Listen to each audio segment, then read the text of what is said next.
She was on the floor of Terminal B, wheelchair tipped sideways, and not one person in that crowded airport moved to help her.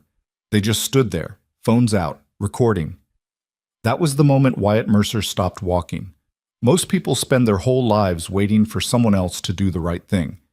Wyatt had already spent 4 years watching the world pass his daughter by. He wasn't waiting anymore. If this story moves you, hit like, drop your city in the comments. I want to see how far this one travels. The rain had been coming down since noon, and by the time Wyatt Mercer pulled into the short-term parking at Hargrove International, the sky had gone the color of old iron. He didn't mind the rain. He'd learned a long time ago that weather was just weather. It didn't care about your plans, your grief, your 8-year-old daughter sitting in the back seat asking for the 4th time whether they could stop at the diner with the strawberry pancakes on the way home. Maybe, he said, which was his standard answer for things that depended on how the next hour went. That means no, Chloe said. That means maybe. Dad, you always say maybe when you mean no. He glanced at her in the rearview mirror. She was watching the rain streak down the window with her chin in her hand, her dark braids still slightly uneven from that morning. He'd redone the left one 3 times and still couldn't get it as smooth as her mother used to. She'd stopped pointing that out about a year ago. He wasn't sure if that was progress or just her learning to let things go.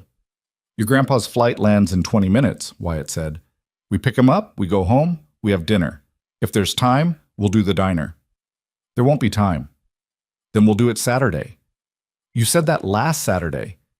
He didn't have a response for that one, so he didn't give one. They parked on level 4 and took the elevator down to arrivals. Chloe held his hand the whole way through the sliding doors. Not because she needed to, she hadn't needed to hold his hand in public since she was maybe 5, but because she could tell he was slightly on edge. She did that sometimes. Picked up on things he thought he was hiding. He wasn't sure if that was a sign of a perceptive kid or a sign that he was a bad actor. Probably both. Hargrove International on a Tuesday afternoon was exactly the kind of chaos Wyatt had trained himself to move through without reacting to. Too many people, too much noise, the specific smell of industrial carpet and recycled air and fast food grease from the subway 2 gates down. He'd done 2 tours in places that made airports look like libraries. He'd learned to separate signal from noise a long time ago, to see what was actually happening inside a crowd rather than getting swallowed by the surface of it. So when they came around the corner into the main arrivals hall, he noticed it before Chloe did. The woman in the wheelchair was against the far wall, near the car rental kiosks. She was maybe 30, maybe a little younger, hard to tell from this distance, wearing a charcoal blazer that was expensive even from 50 feet away. Her dark hair was pulled back but coming loose on one side. The wheelchair was high-end, not a hospital model, the kind that had clearly been customized. And she was tilted. Not fully over, but close. One of the front casters had caught on the edge of the tile threshold where the flooring transitioned, and the chair had pitched at a sharp angle.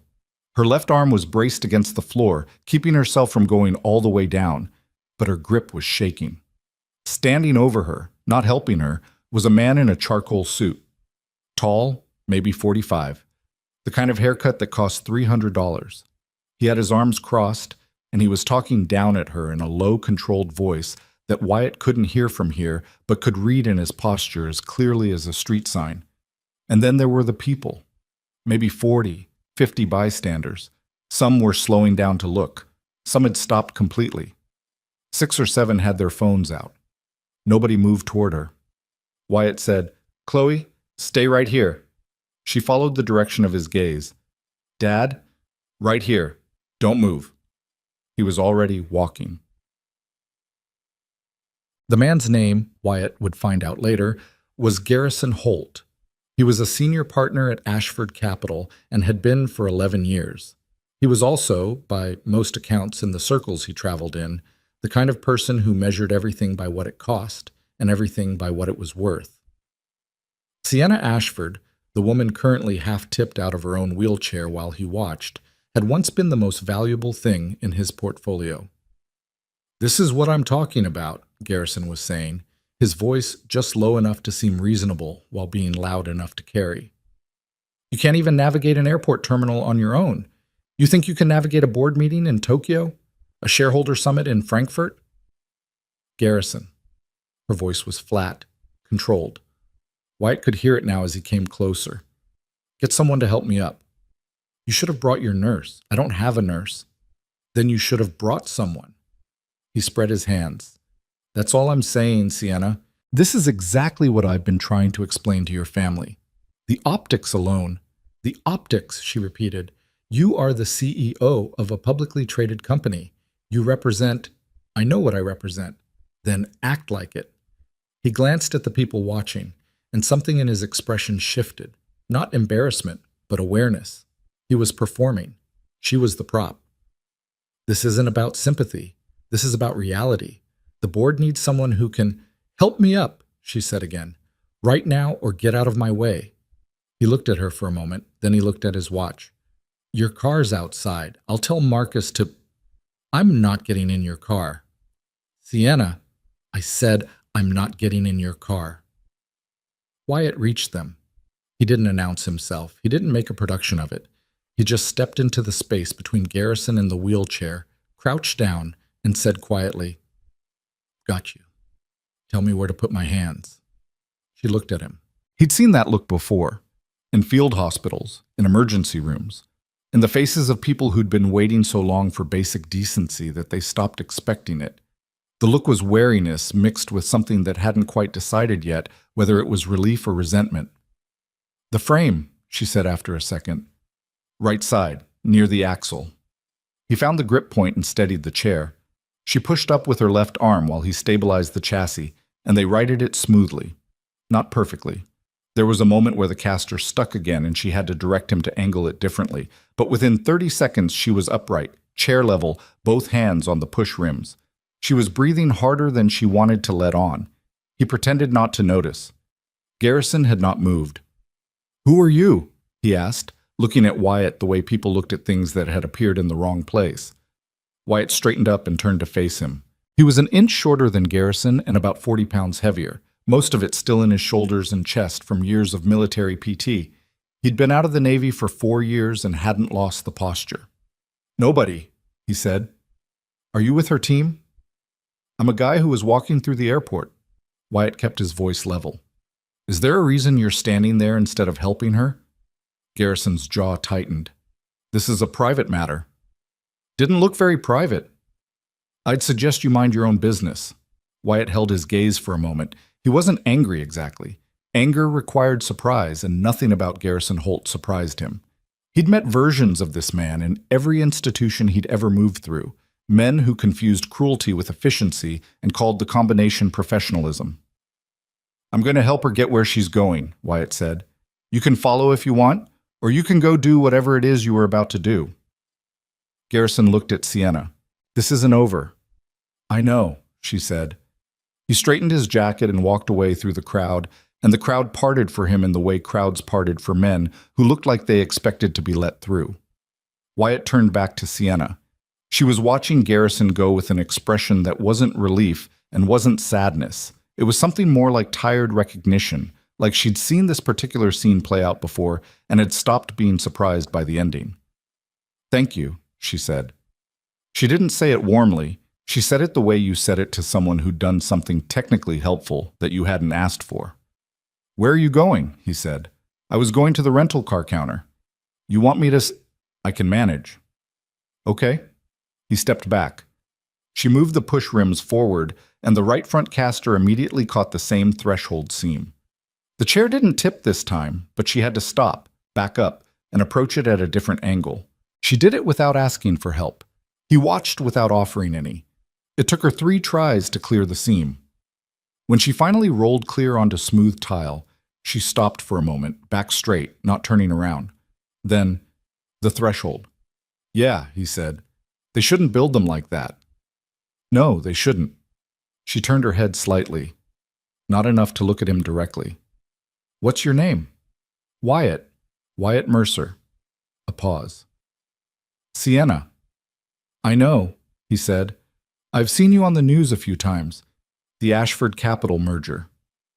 Something shifted in her expression. Not displeasure exactly, but the slight tightening of someone who'd just been reminded of something they wanted to set down. That was 9 months ago, she said. Yeah, he paused. The merger fell through. The merger fell through, she agreed, and the way she said it had 7 different things underneath it, none of which she was going to name. He heard his name then, small, insistent, from behind him. Dad? He turned. Chloe had not stayed where he'd put her. She was 6 feet away, backpack slung over both shoulders, watching him with the particular expression she wore when she was deciding whether something was her business. I told you to stay put, he said. I moved a little bit. She looked past him at Sienna. Is she okay? She's fine. Her arm is scraped. Chloe pointed at Sienna's left forearm, where a red mark ran from wrist to elbow, the kind you got from catching yourself on tile. Sienna looked at her own arm, then at Chloe with the slightly uncertain expression of someone who wasn't accustomed to small children stating obvious facts with no filter. I'm okay, Sienna said. It might bleed later, Chloe said. Chloe, Wyatt said. What? I'm just saying. She should clean it. She looked up at Wyatt. Do you have your kit? I always have my kit. Can she use some of it? He'd carried a basic first aid kit in the inside pocket of whatever jacket he was wearing every day since he'd gotten out of the Navy. Not a big kit, 4 bandages, antiseptic wipe, medical tape, 2 Advil in a small bag, but enough for most of what came up in a day. Old habit. Or maybe not habit. Maybe just the thing that had replaced his service when he came home. He looked at Sienna. It's up to her. Sienna looked at Chloe for a moment, then at the mark on her arm, then at Wyatt. Something in her face had shifted from the careful blankness she'd been wearing since he walked up. That's... She paused. Sure. Thank you. They found a row of empty seats near a closed gate down the concourse. Wyatt sat across from Sienna and opened the kit on his knee. Chloe sat on his right, watching with the intense focus she brought to anything she'd decided was important. You're a doctor? Sienna asked while he cleaned the mark with the antiseptic wipe. Medic. Navy. I got out 4 years ago. What do you do now? Home health aide, mostly elderly patients. He pressed the wipe flat along the length of the scrape. It wasn't bad. Surface only, no real damage. Some PT recovery work on the side. Is that... She paused, reconsidered something. Is that what you wanted to do after the military? He thought about how to answer that. It's what was there when I needed something to be there. She didn't push. He appreciated that. Does it hurt? Chloe asked. A little, Sienna said. My dad says pain means it's healing. He says a lot of things, does he? Chloe considered this seriously. Yeah, most of them are pretty good, though. Something moved in Sienna's face then. It wasn't quite a smile. It was the beginning of one, the involuntary kind, the kind that happened before you could decide not to let it. Wyatt applied a bandage strip and pressed it smooth. Done, he said.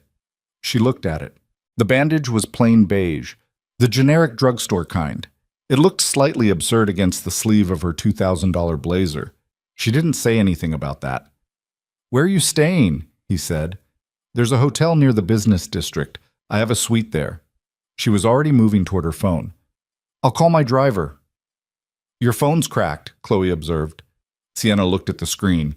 The right corner had a spreading fracture across it, probably from when she'd gone sideways. It still lit up, but with a dead strip down one side. I must have dropped it, she said. It happened when your chair tipped, Wyatt said. I saw it. Sienna stared at the broken screen for a moment.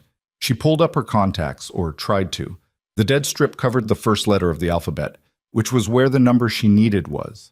She navigated around it slowly, holding the phone at different angles, trying to access it from the working portion of the screen. It wasn't working. She lowered the phone. It was the first time since he'd walked up that she looked, not weak exactly, but tired. Genuinely, deeply tired in a way that had nothing to do with the hour, or the flight, or the rain outside.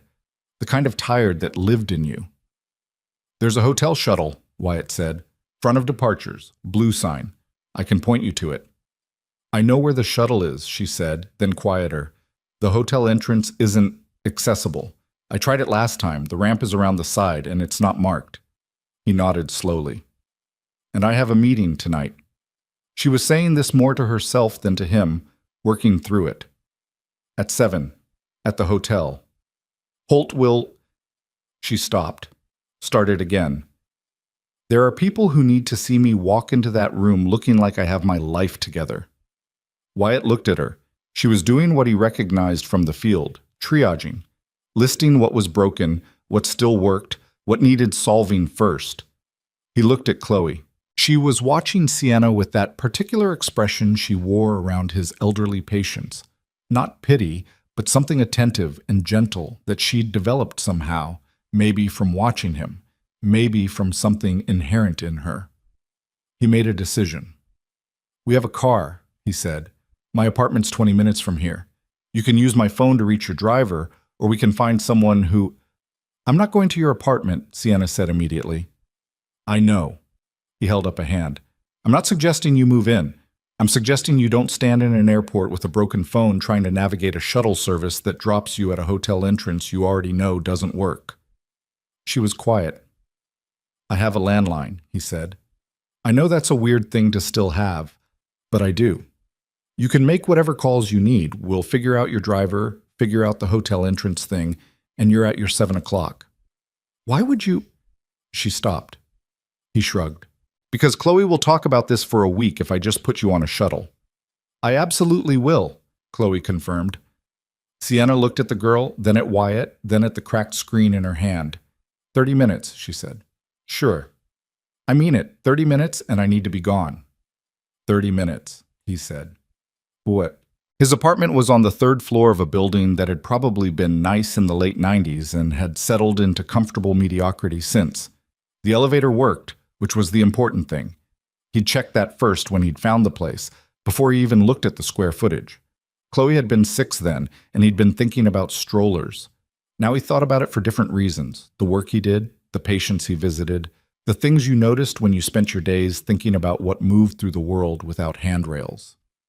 The apartment itself was exactly what you'd expect from a single father making homemade wages with a part-time PT side gig.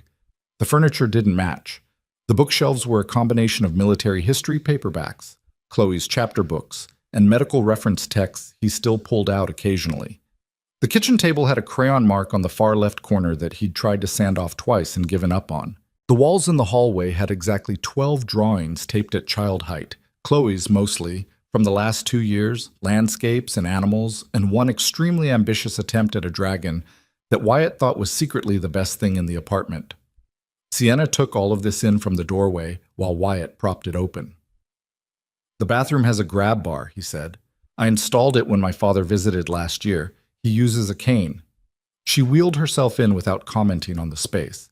The apartment was narrow, but she could move through it. He'd watched the clearance automatically as they'd come up in the elevator, measuring against the chair width, and it was tight in a few places, but workable. Chloe dropped her backpack on the couch and went straight to the kitchen. "Do you want water? We also have apple juice, and I think there's lemonade, but I'm not sure if it's still good." "Water's fine," Sienna said. "I'll check the lemonade anyway," Chloe said, which was something she said any time she'd already decided to check something. Wyatt pointed Sienna toward the phone, actual landline, actual corded handset, sitting on the shelf near the television like something from 1997. She raised an eyebrow at it. "It works," he said. "I believe you. The number for the cab company I use is on the notepad next to it. They have an accessible van. They're usually 15 minutes. She looked at the notepad. The cab company number was there, along with his patients' names and appointment times, and a grocery list that included the word waffles underlined twice. "You really do think of everything," she said. "Not warmly, not critically, just observationally." "I have a kid," he said. "You have to think of everything, or you're the reason the day falls apart." He went to the kitchen to start something for dinner. Chloe's grandfather's flight would be another hour at least, delays on top of the rain, and she'd been promised food. He could hear Sienna on the phone in the living room, her voice shifting into the register he recognized from the airport. Controlled, clipped, the specific tone of someone managing an entire situation through force of will and tone. Chloe climbed onto the kitchen stool and watched him pull things from the refrigerator. "She's sad," Chloe said. "You don't know that." "Dad, she's sad. You can tell." He didn't argue with her. Chloe had always been accurate about people in ways he'd stopped questioning. Some people are going through hard things, he said. Is that why that man was being mean to her? He paused with his hand on the egg carton. You heard that? Kind of. He was loud. She picked at the edge of the kitchen counter. He was talking about her like she was broken. Some people, Wyatt said carefully, see a wheelchair and they stop seeing the person. That's stupid. Yes, it is. She's not broken, Chloe said. She got herself across that whole airport with a broken phone and nobody helping her. That's not broken. That's the opposite of broken. He looked at his daughter for a moment.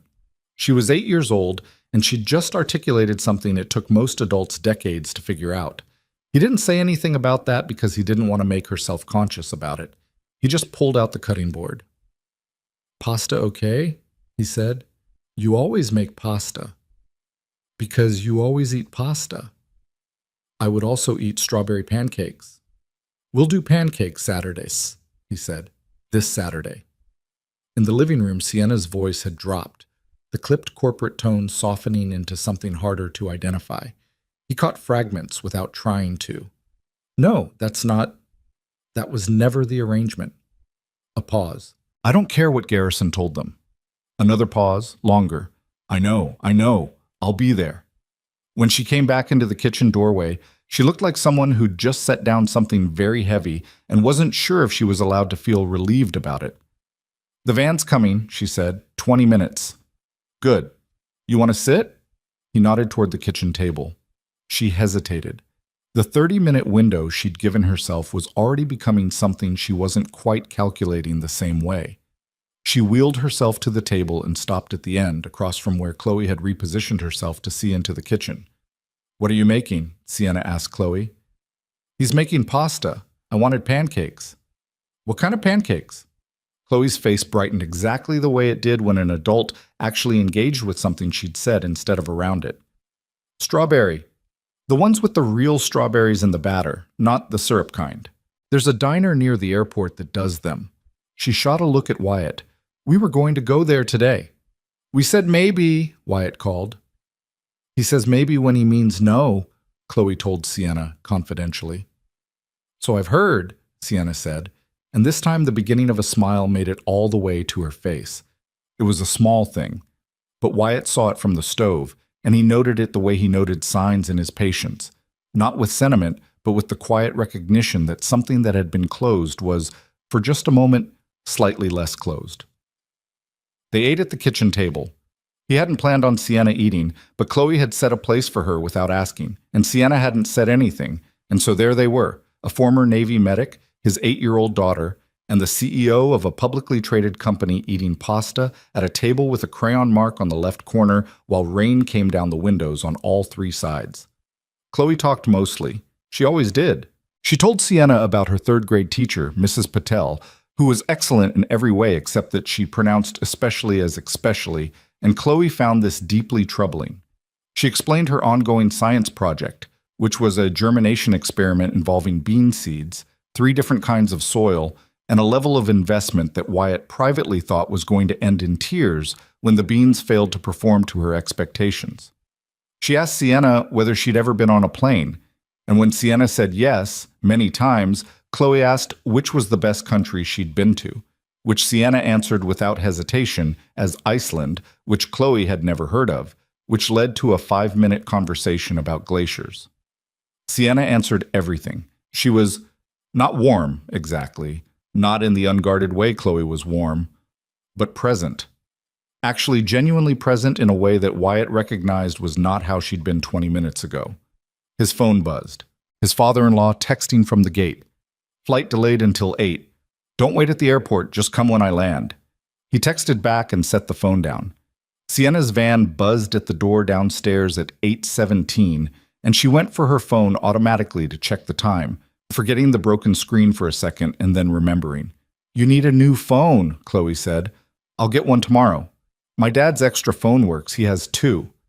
Chloe, Wyatt said. What? You do. Sienna reached for the push rims on her chair. She stopped before she started moving. I don't usually, She paused, tried again. I don't usually do this. Do what? He said. Sit in strangers' kitchens. She looked at the table. Eat pasta. The pasta wasn't great, he said. I'm better with eggs. It was fine. Another pause. The pasta was fine. Devastating review, he said. Something crossed her face. Not quite a laugh, but the muscular precursor to one. The thing that happened in your face when something caught you off guard. She covered it by moving toward the hallway. He walked her to the elevator. Chloe came too, still talking, explaining her theory about why Iceland had the best hot springs despite being very cold, which she had learned from a book she'd gotten at the school library and was currently the main subject of her life. At the elevator, Sienna turned. Your daughter, she said. She looked at Chloe, who was in the middle of explaining geological thermal activity, and didn't notice the look. Yeah, he said. Her mother? 3 years ago, cardiac event. She was 29. Sienna's expression changed, not into pity, which he appreciated, into something more like recognition, the acknowledgement of a specific weight. I'm sorry, she said. Thank you. The elevator opened. She moved into it. Chloe had found a pause in her geological lecture. Will you come back? Chloe asked. Sienna looked at her, then at Wyatt, then at the floor number panel. I don't know, she said. You should, Chloe said. We have eggs. He's better with eggs. The elevator doors closed. Wyatt stood in the hallway with his daughter beside him, listening to the cables work. She'll come back, Chloe said. You don't know that. Dad, I totally know that. He looked down at her. She had her arms crossed and her chin tilted up the way she did when she'd made a determination. He didn't argue with her. He turned off the kitchen light and went to find his keys so they could go pick up her grandfather, and the rain came down against the building's west face, steady and indifferent, the way rain always was. He thought about the woman in the elevator, not in any particular way, not with any particular feeling, just the way you thought about a thing that had happened in the middle of an ordinary day and turned it into something else. The way a normal Tuesday could become the kind of day you'd find yourself circling back to later, looking for the moment where everything quietly changed direction. He didn't know if it had. He wasn't the kind of man who made predictions, but he thought about her, briefly, and then he grabbed his jacket and his keys and told Chloe to put her shoes back on, and they went back out into the rain. She came back 4 days later. Wyatt was on his knees in the kitchen fixing the cabinet hinge that had been loose since December when the buzzer went. Chloe answered the intercom before he could get up, which was her standard operating procedure whenever she was home and conscious. Hello? A pause from the speaker. Then, it's Sienna Ashford. I was here last. I know who you are, Chloe said, with a certainty that required no elaboration, and buzzed her in. Wyatt got off his knees. He was in a gray t-shirt with a small paint stain on the left sleeve and his work jeans, and he had a screwdriver in his hand, and he thought briefly about whether he should change anything about any of that, and then decided not to because it was 11 in the morning on a Saturday, and this was his apartment. He opened the door before she reached it. She looked different than she had at the airport. Not worse, not better, different. She was wearing a dark blue sweater instead of the blazer, and her hair was down, which changed the geometry of her face somehow, made her look slightly less armored. She had a new phone. She'd figured out the elevator. I was in the neighborhood, she said. He looked at her. She lived in a hotel suite in the business district, 12 blocks away. He didn't say that. Come in, he said. She came in. Chloe was already stationed at the kitchen table with her bean germination project, which had progressed significantly since Tuesday, and now involved a hand-drawn chart on graph paper tracking millimeter growth across 3 soil types. The beans are growing, Chloe announced without looking up. I can see that, Sienna said. Soil B is winning. I thought soil A would win because it had the most nutrients on the package, but soil B has better drainage, and I think that's more important. Drainage, Sienna repeated, for the roots. You can't have roots if the water just sits there. Chloe finally looked up. Do you want to see the chart? I'd actually like to see the chart. Wyatt put the screwdriver down and washed his hands, while Sienna wheeled herself to the table, and Chloe began an explanation of her methodology that was, objectively, more thorough than most project presentations he'd seen adults give. He made coffee. He made 3 cups on the assumption that people who showed up somewhere unexpectedly had probably decided they wanted to be there for longer than they were admitting. He set one at the edge of the table where Sienna could reach it without asking, and she looked at it and then at him and didn't say anything and picked it up. She stayed 2 hours. They didn't talk about Garrison Holt. They didn't talk about the board or the company or the strategic marriage Wyatt didn't yet know about. They talked about Chloe's beans and about Iceland, which Chloe had done more research on since Tuesday, and about whether the coffee Wyatt made was actually better than hotel coffee, or whether Sienna was just saying that, which led to a minor disagreement about the importance of the machine versus the bean that Chloe settled by announcing that she preferred hot chocolate and didn't understand why adults complicated things. When Sienna left, Chloe stood at the window and watched the street below. She parked down the block, Chloe said. She drove herself. Okay, he said. I thought people like her had drivers. Some do, some don't. She doesn't want people to know she's here. Chloe turned from the window. Right? He thought about how to answer that. She gets to decide who knows where she is, he said. Chloe considered this. That's fair, she said, and went back to her beans. She came back the following Saturday, and then the one after that. It was never announced. She didn't text first, and he didn't have her number anyway, only the hotel's, which he'd found in the cab company's record when he'd called to confirm her ride that first night. She just appeared, usually mid-morning, usually after whatever the week had been had accumulated enough weight that she needed somewhere to set it down. He didn't ask why she kept coming. That felt like the kind of question that would make her stop. What he noticed instead, because noticing things without making them into a conversation was something he'd gotten good at, was how she was in the apartment versus how she'd been at the airport. At the airport, she'd been the woman managing a crisis, the CEO in the expensive blazer triaging a situation. Here she was something else. Smaller in the specific way people got smaller when they stopped performing. She'd take her jacket off. She'd accept coffee without being asked after the second visit. She'd lean sideways in the chair in a way that looked physically easier, less deliberate. She'd laugh at things, Chloe said. Real laughs, not the polished kind, the ones that caught her off guard because Chloe had zero interest in being charming and a great deal of interest in being accurate. The third Saturday, Wyatt was reorganizing his medical reference shelf when she said, out of nowhere, "My stepbrother thinks I should step down." He kept his hand on the book he was reshelving. From the company? From the board? From everything. She was looking at the window, not at him. He says the disability makes the optics complicated. He says it like that? Optics? He's polished about it. They all are. It's never, you can't do this because you're paralyzed. It's always, we need to think carefully about the optics, or the shareholders have concerns about continuity, or she stopped. There's a man they want me to marry. He turned around. She was still looking at the window. His name is Fletcher Dane. He runs a property development firm. He has money, he has connections, and more importantly, he looks like someone the board can trust to keep things stable. She said the last 2 words like they were in quotation marks she couldn't quite remove. My family arranged the introduction 6 weeks ago. Garrison has been pushing for it as a condition of renewed board confidence. That's not how board confidence works, Wyatt said. No, it's not. But it's how my family works. She finally looked at him. My stepbrother owns 14%. My aunt controls another 9%. They've been aligned against me since the accident. How long ago was the accident? 18 months. She said it flatly, the way people said numbers they'd repeated so many times they'd stopped feeling the weight of them. A car accident. I was on my way back from a meeting. The other driver ran a red.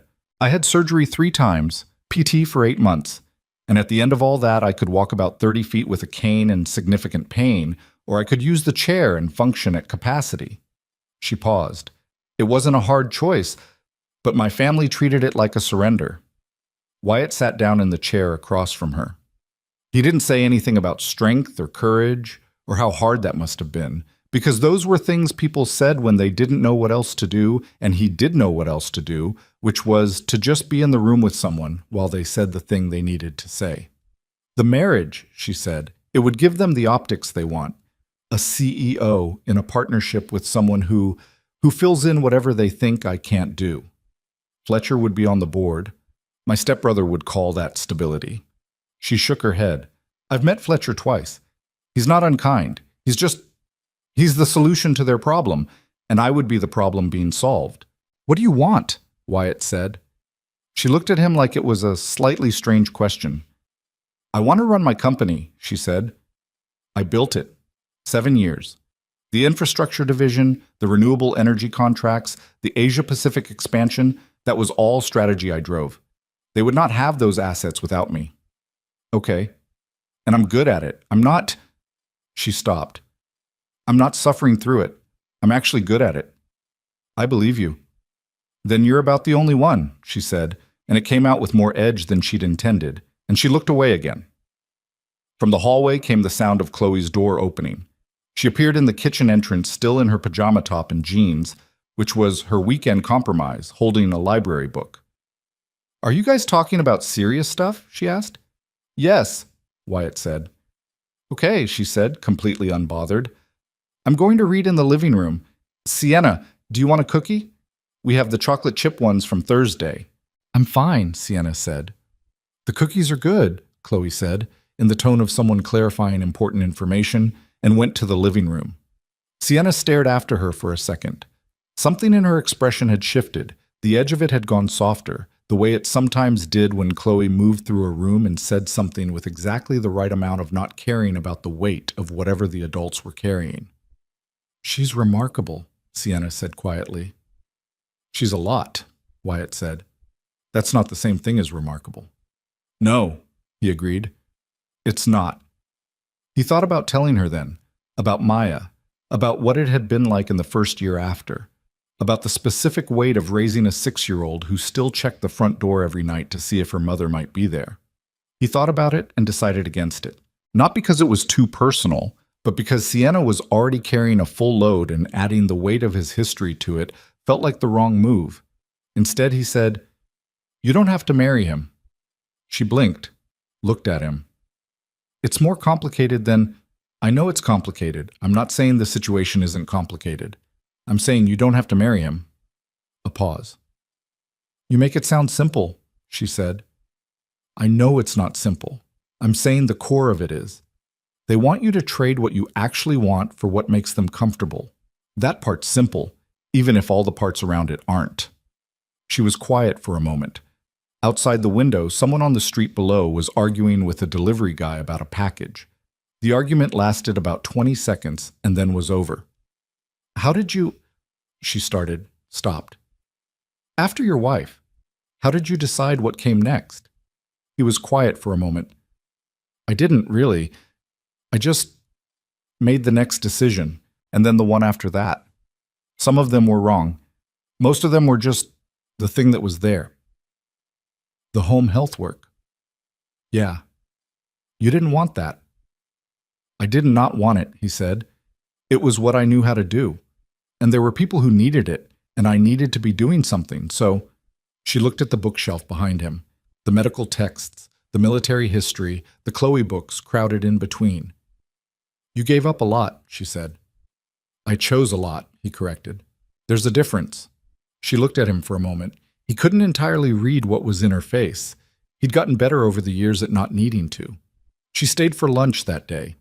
Grilled cheese because Chloe had requested it, with the specific authority of someone who'd been promised it twice already.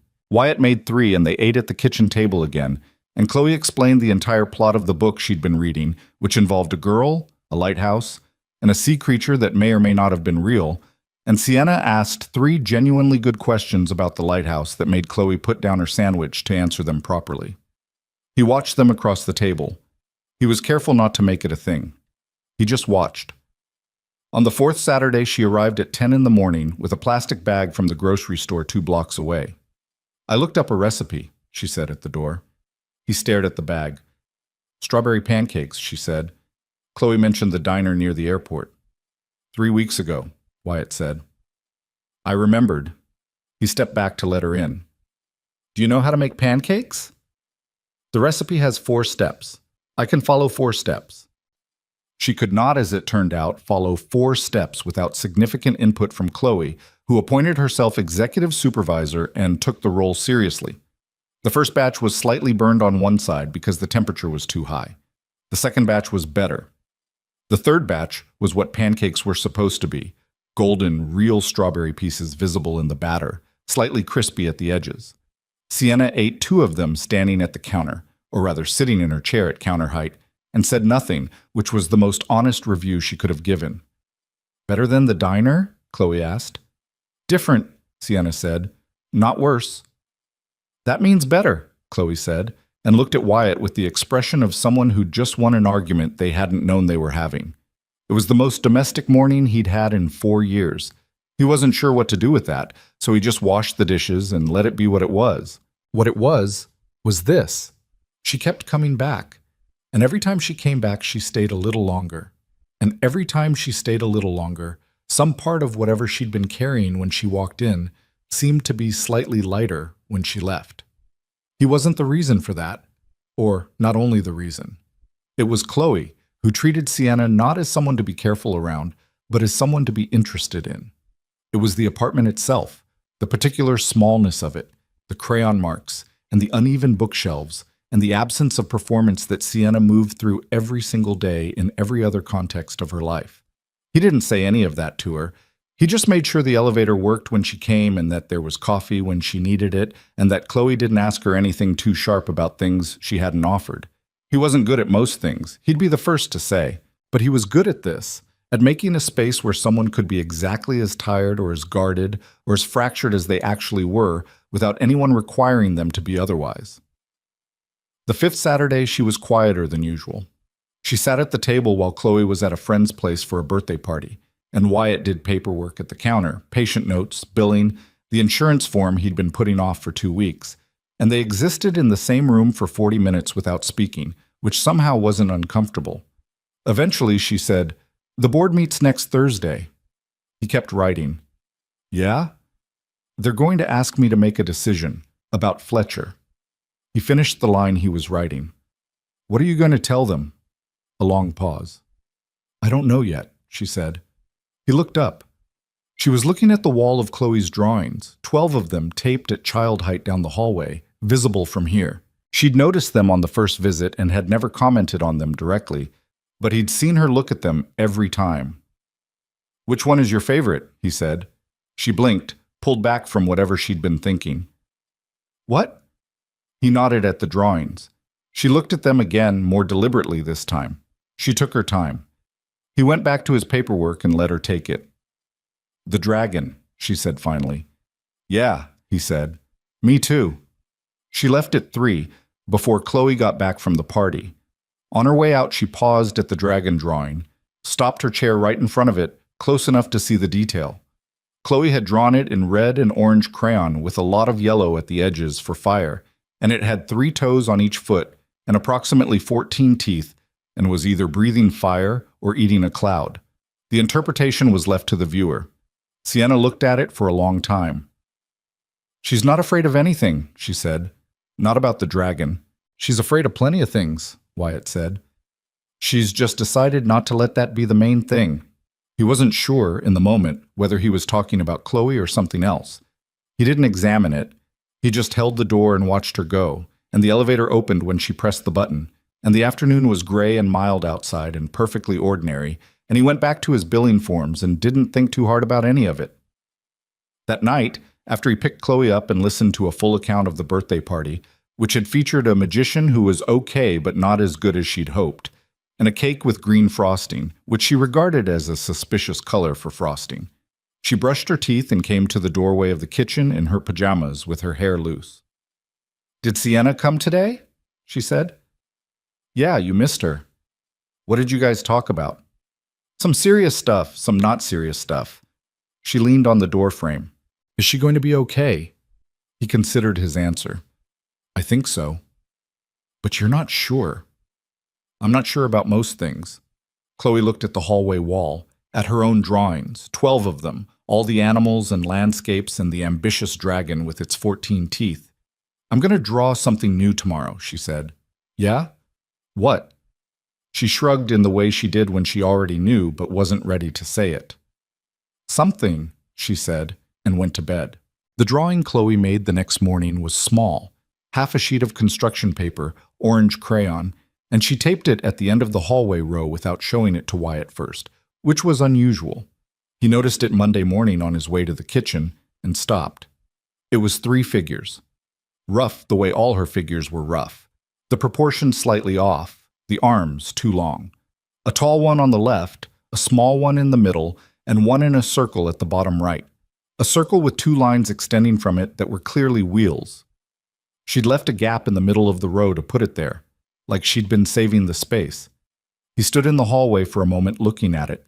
Then he went and made coffee and didn't say anything about it. Sienna called on Wednesday. She'd gotten his number from the cab company record. She told him this directly, no apology, which he respected, and she called at 7:45 in the morning, which told him something about the state of her week. "The board meeting is tomorrow," she said. "You told me." "They moved it up. It was supposed to be Thursday. Now it's tomorrow, which I think is Garrison's doing because he wants less time for me to prepare a response to whatever they're going to put on the table." He was in the kitchen making Chloe's lunch. He tucked the phone between his ear and shoulder. What are they going to put on the table? A proposal, dressed up in board language, but essentially Mary Fletcher Dane, except a co-executive structure that gives him operational authority over 3 divisions, or face a no-confidence motion at the shareholder meeting in April. He stopped cutting the sandwich. "That's not a proposal. That's an ultimatum." "Yes," she said. "That's what I said." "What did Garrison say?" "He said I was being emotional." A pause. "He says that a lot. Anytime I disagree with something he doesn't want to discuss, I'm being emotional." Wyatt set the knife down. "What do you want to do?" "I want to go into that meeting tomorrow and tell them all to go to hell." She said it with enough controlled energy that he knew she'd been sitting on it for days. "I want to put every document I've built over 7 years on that table and remind them that this company exists because I refused to quit 3 times when anyone else would have." "Okay. But I also know that if I do that, they'll call the motion immediately, and I don't have the votes to stop it. And by April, I'll be out anyway, but with less dignity and more lawyers." He thought about what she'd said a few weeks back. "I chose a lot. There's a difference." He thought about how she'd looked at Chloe's drawing of the dragon. He thought about the tired recognition in her face at the airport, and how different it was from how she looked now, even in a difficult phone call. "What would you do?" she asked. She said it carefully, like she'd been deciding whether to ask. He picked the knife back up, finished the sandwich. "I'd figure out what I actually want. Not what I want to prove to them. Not what I want to protect. What I actually want out of the next 10 years. Silence on the line. "And then," he said, "I'd make the decision that gets me there, even if it looked like losing from the outside." Another pause, longer. "That's terrifying advice," she said. "Yeah," he said. "Usually is." She was quiet for a moment. He could hear something in the background, hotel sounds, the low hum of a hallway. "Chloe has school tomorrow?" 8 to 3. "After 3, I might need somewhere to go. After the meeting." "Okay," he said. "I don't know how it's going to go." "Okay."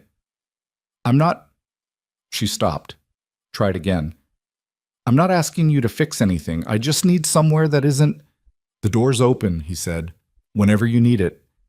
She didn't say thank you. She just said, "Okay," in a voice that was working hard to hold itself level, and the call ended. He finished making Chloe's lunch. He packed it in the bag with the blue zipper, the one Chloe had decorated with iron-on patches, a lightning bolt, a bean sprout, a small, imprecise drawing of a dragon that she'd found at a craft store and declared destiny. He set it by the front door. He stood there for a moment in the quiet of the apartment, thinking about a woman in a hotel room 12 blocks away who was about to walk into a room full of people who wanted to reduce her to a problem they could manage, and who was going to have to decide whether the thing she'd built was worth what they were asking her to pay to keep it. He thought, that's not a decision anyone can make for you. He thought, I hope she already knows what she wants. Set. She wasn't there at 3:15 or 3:30. He picked Chloe up, came home, started dinner. Chloe did her homework at the table and periodically looked at the door. At 4:40, the buzzer went. Chloe was up before he could move. I'll get it. Chloe, but she was already at the intercom. Hello? A pause, longer than usual. Then Sienna's voice, and it was different. Not the controlled register, not the managed tone. It was flat in the specific way of someone who'd been talking in a controlled register all day and had finally run out. It's me, she said. Chloe buzzed her up without another word and went back to her homework like she'd simply been waiting for a thing she'd already known was coming. Wyatt opened the door. Sienna came off the elevator and down the hallway, and she looked, not destroyed. He'd expected destroyed, and she wasn't that. She was stripped. The blazer was gone. She was in a white shirt and dark pants, and her hair was half loose in the way it got when she'd been running her hand through it. Her face was the face of someone who'd made a very large decision and hadn't started feeling the shape of it yet. She stopped in the doorway. I resigned, she said. He stepped back. Let her in. It wasn't. She stopped herself from explaining and moved into the living room and stopped there, in the middle of the room, not going to the table, not taking off her jacket because she wasn't wearing one. Just stopped. Do you want to sit? He said. I'm sitting, she said, and then looked at her own chair and almost laughed, a short, broken sound that was partly laugh and partly something else. I mean, obviously. I know what you meant. She moved to the couch side area where she usually positioned herself across from the armchair. He sat in the armchair. From the kitchen table, Chloe did not look up from her homework, which was the most considerate thing she could have done, and she knew it. Walk me through it, Wyatt said. Sienna was quiet for a second. Then, I went in at 10, full board, 7 members, Garrison at the head because he'd called the meeting, and that's how he plays it.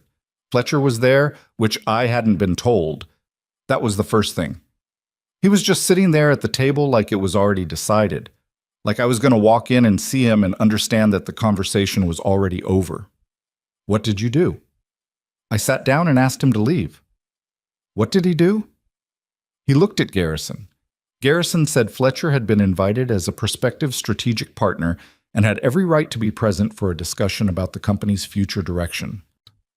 She said this in a voice that was a precise imitation of Garrison's measured, reasonable tone. She was good at it, which meant she'd heard it enough times to memorize it.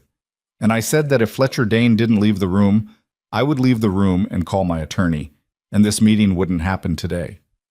Did he leave? After about 90 seconds of Garrison trying to make me feel like I was being unreasonable, yes, Fletcher left. To his credit, he didn't make a scene. He just picked up his folder and went. Wyatt nodded. Then the meeting started, she said, and it was exactly what I knew it would be. The numbers, the market concerns, the shareholder confidence language, the projections they'd cherry-picked to make the Q3 numbers look worse than they were. Garrison walked me through a 20-minute presentation about why the company needed structural change. She paused. It was a good presentation. He's very good at what he does, which is making the thing he wants sound like the thing that's obviously correct. And your stepbrother? Her jaw tightened. Declan. She said the name the way you said the name of something you'd stopped being surprised by. Declan waited until Garrison finished, and then he said, very calmly, very measured, that he wanted to say something that came from concern for me, not for the company.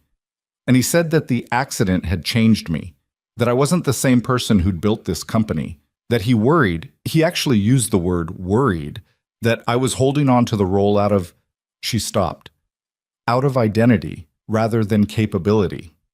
The apartment was very quiet. From outside, a car passed on the street, and then it was quiet again. He said you couldn't handle it, Wyatt said. He said he wasn't sure I could handle it. There's a difference, legally. He's very careful about legal distinctions. She looked at her hands. And then he said that perhaps the most self-aware thing I could do, for myself, for the company, for everyone, would be to accept the transition they were proposing, with gratitude. Because the company had supported me through the hardest period of my life, and now the company needed something in return. He really said that, Wyatt said, word for word. He sat with that for a moment. He thought about what it would feel like to hear that from a person who shared your blood, the thing dressed up as concern, the knife with the padded handle so you couldn't feel the blade going in. What did you say? Sienna was quiet for a long moment. Outside, a kid on the street was yelling something at another kid, Something about a bike. And then they were both laughing, and then they were gone. I looked at Declan, she said slowly, and I thought about the last 18 months. Every meeting I chaired from a wheelchair while pretending not to notice when people looked at my legs. Every time I chose the chair over the cane because the chair let me function, and the cane made me perform recovery for their comfort. Every trip I rerouted, every entrance I mapped, every moment I spent 3 times the energy of any other person in the room just arriving. She stopped. And I thought about something you said, she continued, about choosing a thing instead of giving something up. And I thought about what I actually want, not what I want to prove, not what I want to protect. What did you decide? I decided I want to stop spending my energy making them comfortable.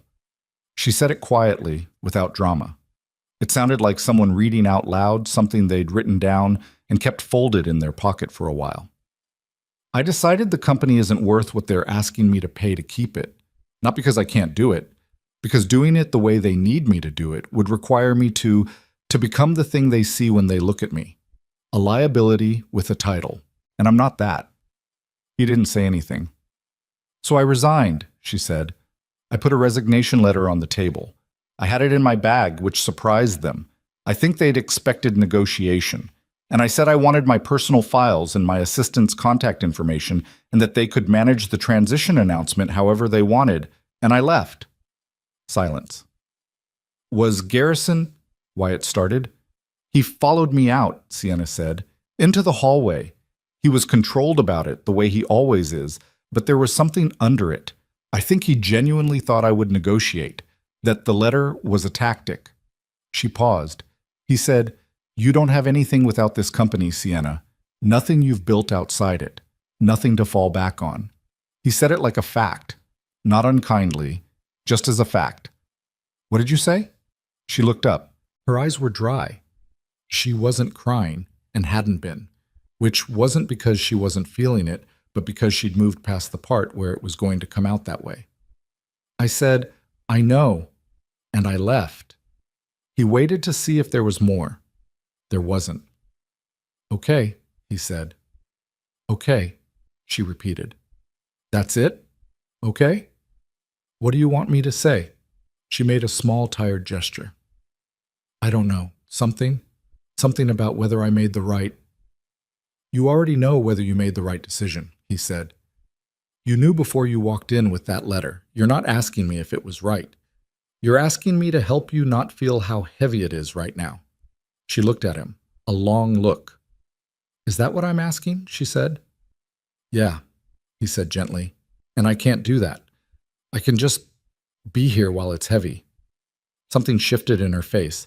Not relief exactly, something closer to recognition, the specific feeling of being seen without being managed. "It's very heavy," she said. "I know." From the kitchen table, without looking up, Chloe said, "There are cookies." Both of them looked at her. She still hadn't looked up from her homework. "I'm just saying, cookies don't fix things, but they help a little." Sienna looked at Chloe for a long moment. Then she looked at Wyatt, and then she made a sound that was not quite a laugh and not quite a sob, but was somewhere in the exact middle, the involuntary kind, the kind that came up when you'd been holding something tight for a very long time, and someone small and completely sincere offered you a cookie. "Okay," Sienna said.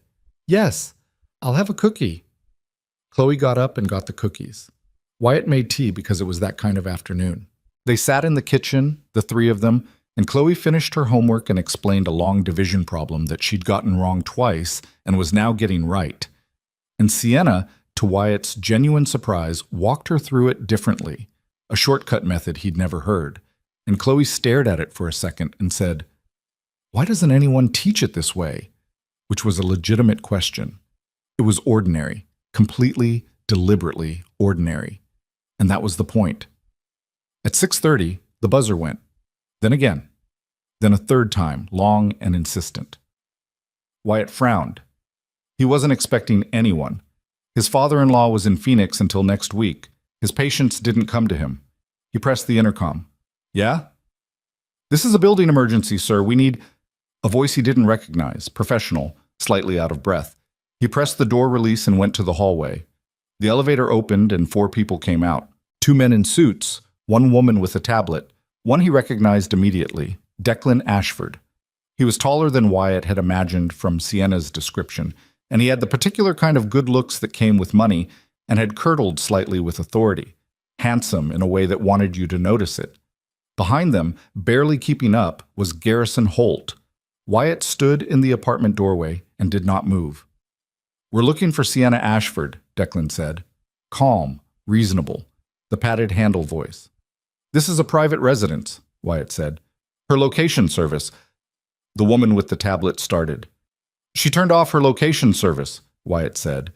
He hadn't known that for a fact 30 seconds ago, but he did now because Sienna had appeared behind him in the hallway, and she was very still and her hands were on the push rims of her chair but not moving. Declan saw her. Something moved across his face. Not relief, exactly. More like the satisfaction of a problem located. Sienna. He said it like she was a package he'd been tracking. "Do you have any idea what you've done to the stock price?" "It's after market hours," she said. "The announcement leaked before close." "I didn't leak anything." "Someone did." He looked at Wyatt, then back at Sienna. "Can we speak privately?" "We're speaking now," she said. Declan looked at Wyatt again. Longer this time, measuring. "Who is this?" "His name is Wyatt Mercer," Sienna said. "And if you have something to say to me, you can say it here." Garrison stepped forward then, and his voice had the quality of something being very deliberately kept under pressure. "Sienna, the resignation letter isn't binding until the board formally accepts it. There's still time to—" "I know it's not binding," she said. "I had my attorney review the bylaws." Garrison paused. "Then you know there's a window." "I know. And you know that if you walk away without a transition plan, you're exposing yourself to—" "I know what I'm exposing myself to," she said. "I made the list." Declan's patience, which had been performing itself very carefully, slipped slightly. "This is not— Sienna, you are not thinking clearly. You've been coming to this—" He looked at the apartment, at the unmatched furniture and the crayon mark on the table and the 12 drawings on the hallway wall.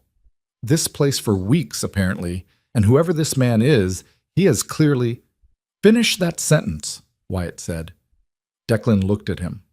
"Finish it," Wyatt said again, with the same level voice, the one that had no edge in it because it didn't need one.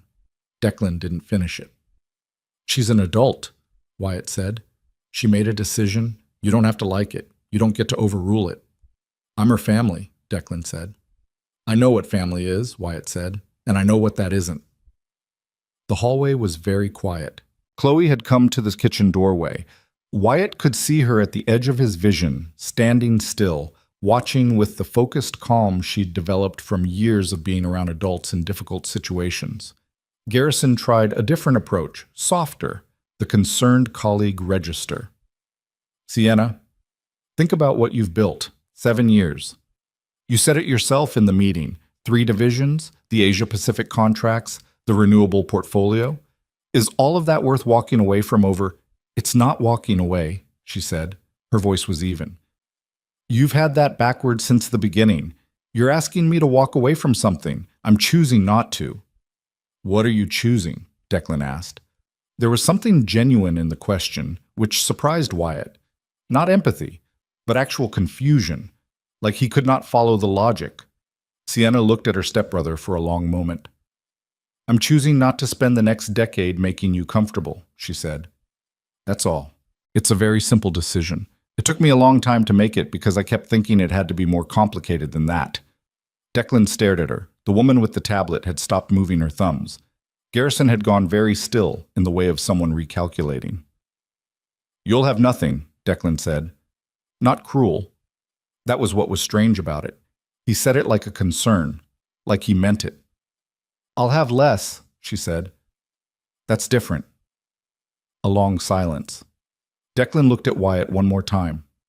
"If something goes wrong—" "Nothing's going to go wrong," Wyatt said. "You don't know that." "No," Wyatt said, "but neither do you. And you've been treating the possibility of it going wrong as a reason to control her for a year and a half.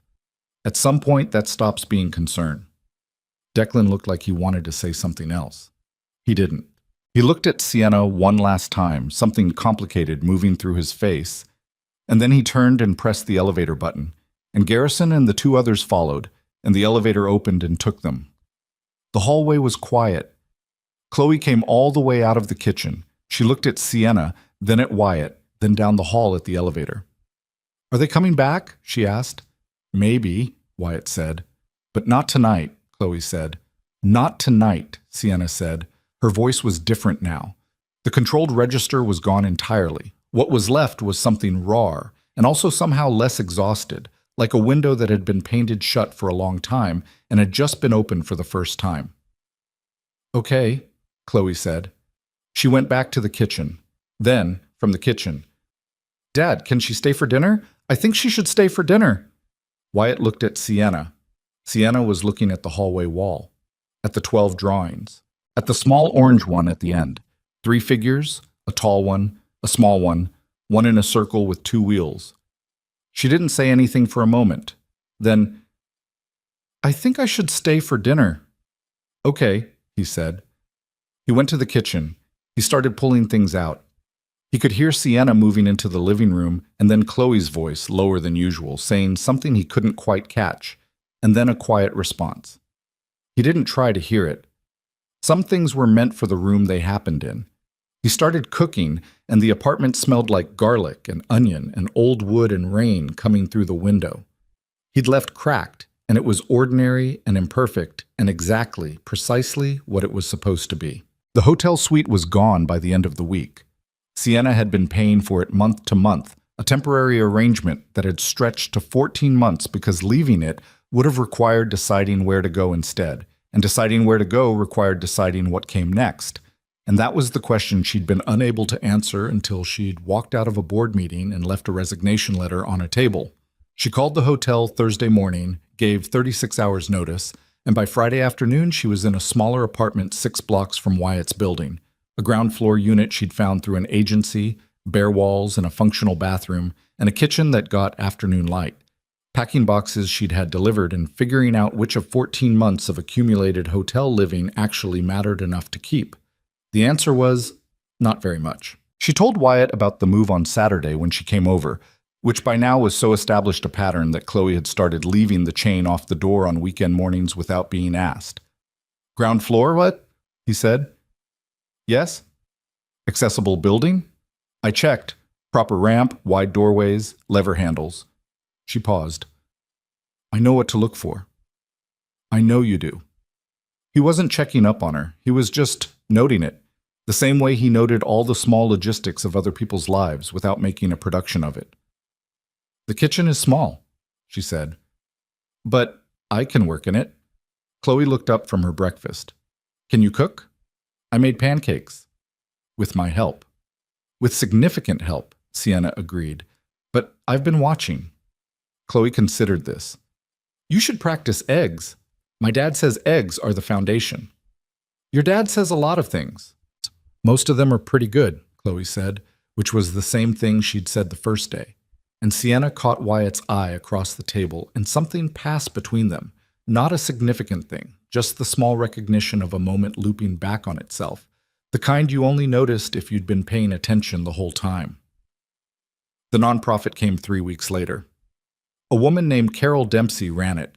She'd been running it for 11 years from an office above a dry cleaner on Halsted Street, which was not a glamorous address but was, as Carol put it when Sienna called, extremely functional and close to the women they served. The organization was called Open Ground, and what it did, specifically, was provide legal advocacy, housing support, and employment resources to women who were navigating abuse situations, discrimination claims, or disability-related workplace barriers. Sienna had found them through a contact of a contact following a thread she'd started pulling the week after she resigned, a thread that began with the question, "What do I know how to do that isn't running a company?" The answer, when she sat with it honestly, was, "I know how to build something from nothing. I know how to make a case. I know how to walk into a room where people don't want to give me what I'm asking for and not leave until they do." She called Carol on a Tuesday. Carol called her back in 4 minutes. "I know who you are," Carol said. I also know you just walked away from a 9-figure salary, so either you've lost your mind or you found it. Tell me which. I'm going to say found, Sienna said. Good answer. Come in Thursday. Don't wear the blazer. Sienna looked down at what she was wearing. She was wearing the blazer. How do you know about the blazer? Honey, you were on financial news for 2 years. You always wear the blazer. She did not wear the blazer Thursday. She wore it the second Thursday because she forgot. And Carol looked at it and said nothing, which was somehow worse.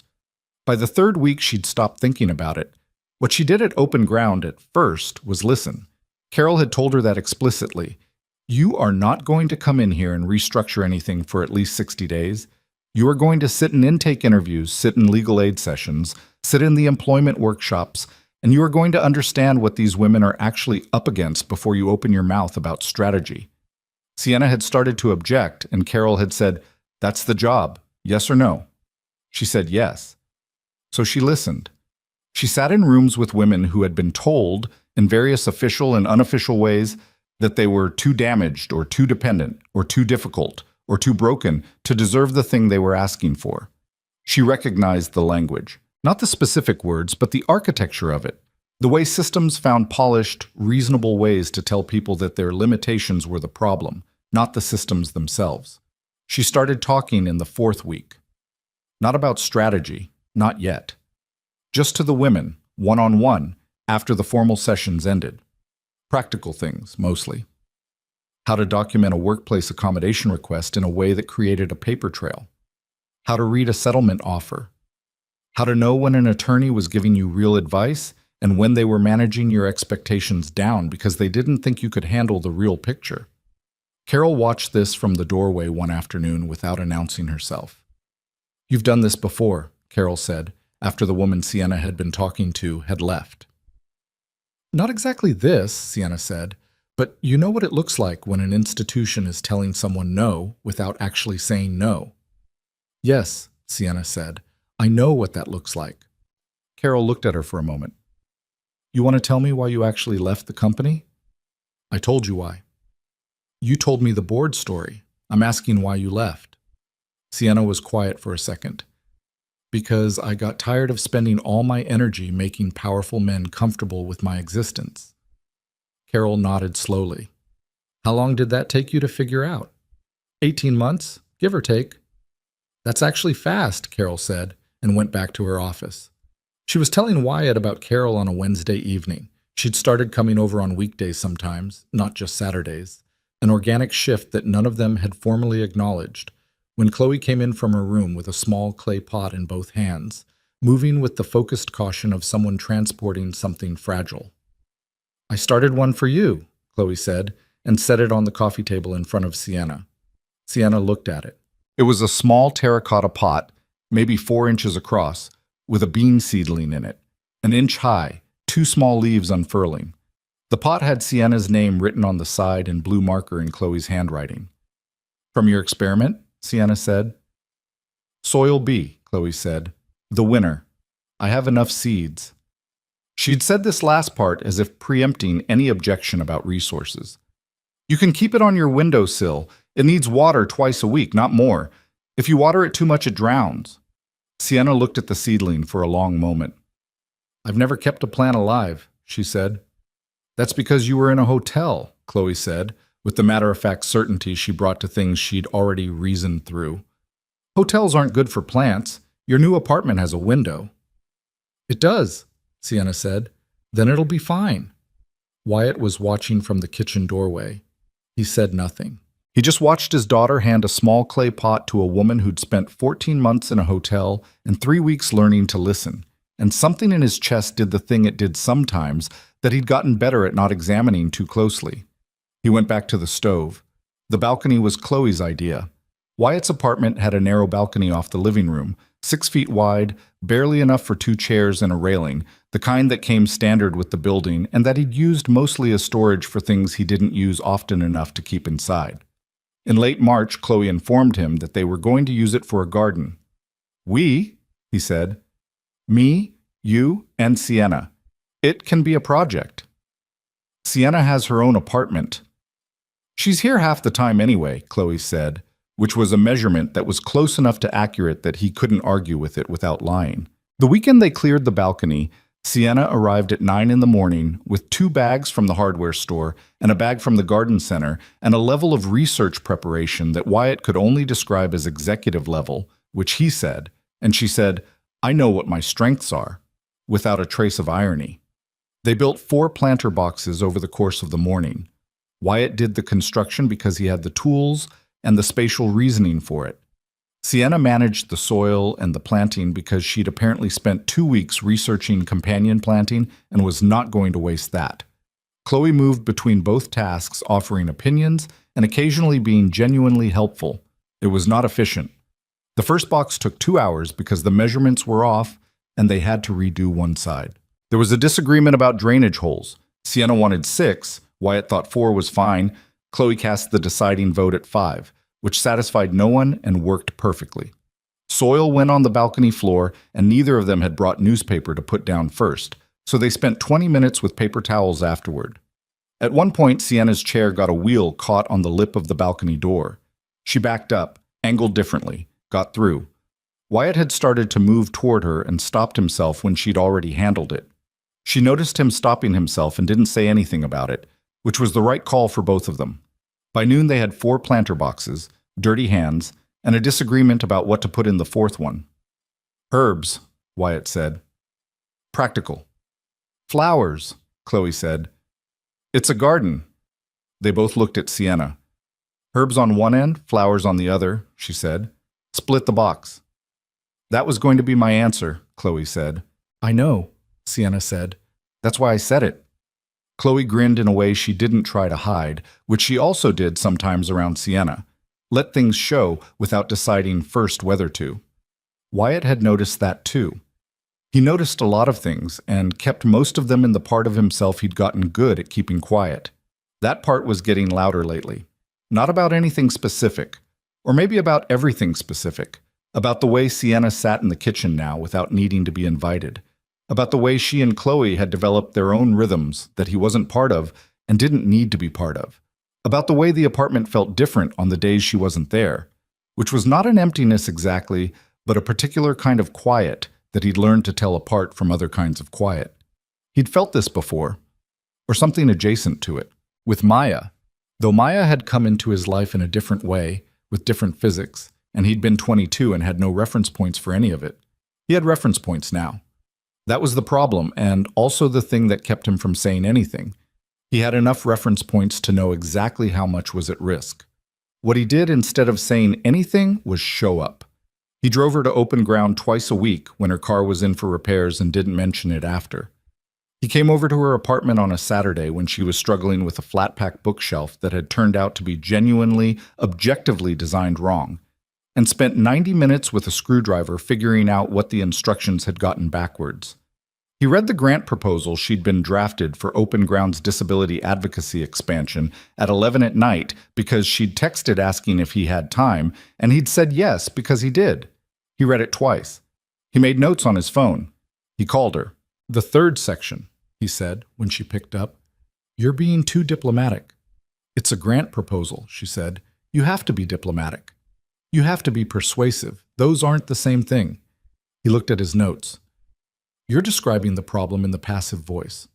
Women with disabilities face barriers. Who's creating the barriers? Name it. Make the funder uncomfortable in the right places."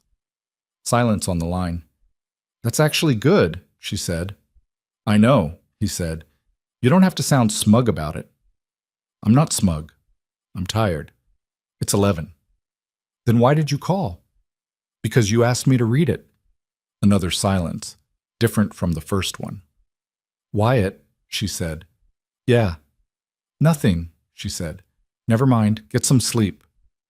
"You too," he said, and they hung up, and he sat in the kitchen for a moment with the phone face down on the table and didn't examine anything.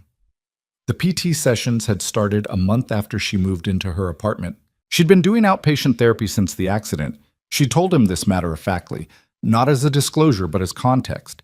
But she'd taken a 4-month gap during the worst of the board situation and was starting up again with a new therapist at a clinic 3 miles from her place. The new therapist was named Riva, and Sienna described her as extremely competent and personally irritating, which Wyatt interpreted as meaning she pushed Sienna in the direction Sienna needed pushing. She didn't talk about the sessions much, but he noticed the change in how she moved. Not progress in the dramatic sense. It wasn't that kind of thing. She'd been clear with him early that the paralysis wasn't going to reverse, that this was about function and pain management and not giving ground she didn't have to give. But there was something in the way she managed the chair in the apartment now that was less effortful, more automatic. Like she'd stopped spending energy on the fact of it and had more left for everything else. One afternoon in April, she was on the balcony watering the planter boxes. She'd taken over the watering schedule with a precision that suggested she'd built a spreadsheet, which he suspected she had. And Chloe was at the table inside doing homework, and Wyatt was standing in the doorway because the afternoon was mild and the balcony was in the sun, and he had a cup of coffee and no particular urgency for the next hour. "The rosemary's doing well," Sienna said. "Chloe talks to it." Sienna paused in her watering. "She talks to the rosemary. She talks to all of them. She says it helps." "Does it?" "The rosemary is doing well," he said. She made a small sound that was almost a laugh and went back to the watering can. He watched her. He did that sometimes when she wasn't looking, not in any way he was proud of, not in any way he'd want to have to explain. Just watch the person in front of him, the actual specific person. The way she tilted the watering can at exactly the right angle to hit the soil and miss the seedlings. The way she'd roll her shoulders slightly when she'd been sitting in one position too long. The way she looked different now than she had at the airport 6 months ago. Not better, not more healed, just more like herself, whatever that was. "Can I ask you something?" he said. She set the watering can on the railing.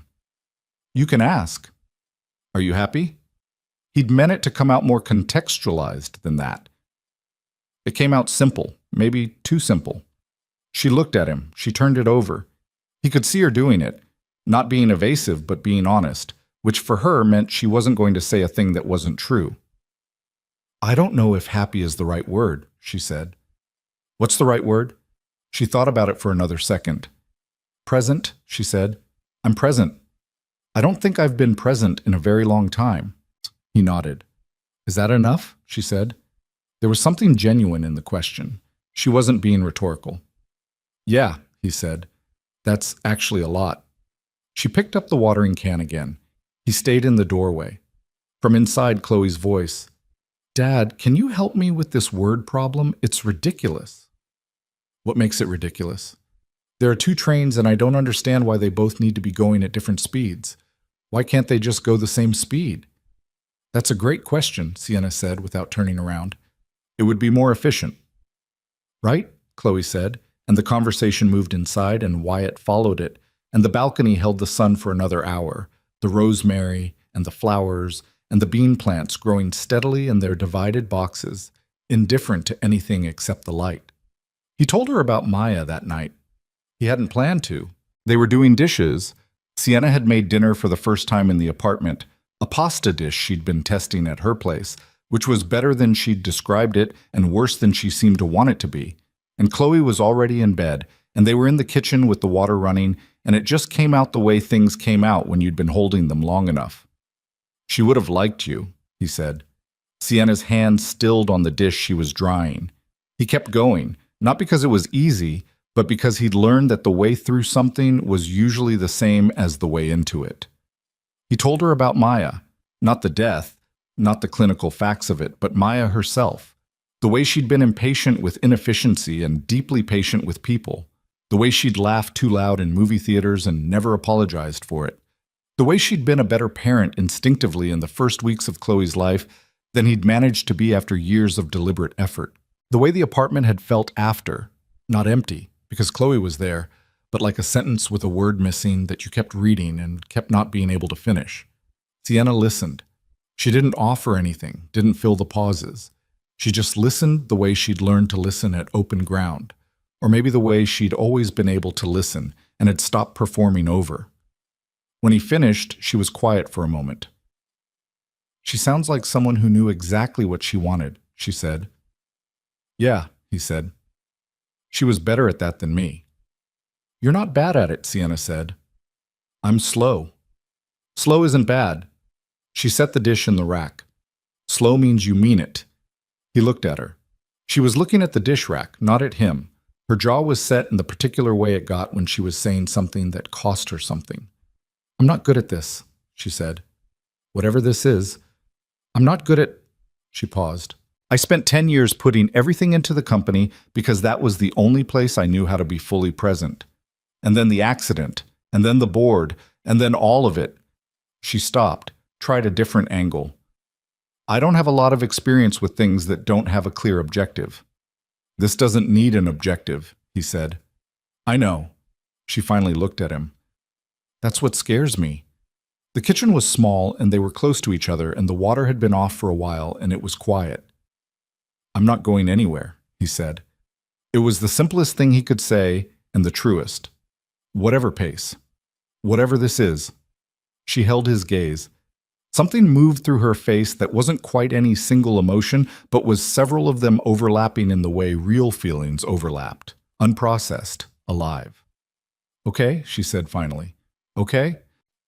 She handed him the last dish to put away, and he put it away, and they turned off the kitchen light, and she got her jacket, and he walked her to the elevator the way he always did, and she pressed the button and the elevator came.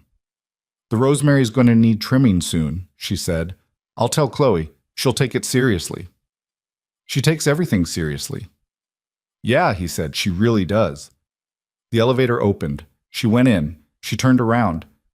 Wyatt. Yeah. She opened her mouth and then closed it and then looked at the elevator panel and then back at him.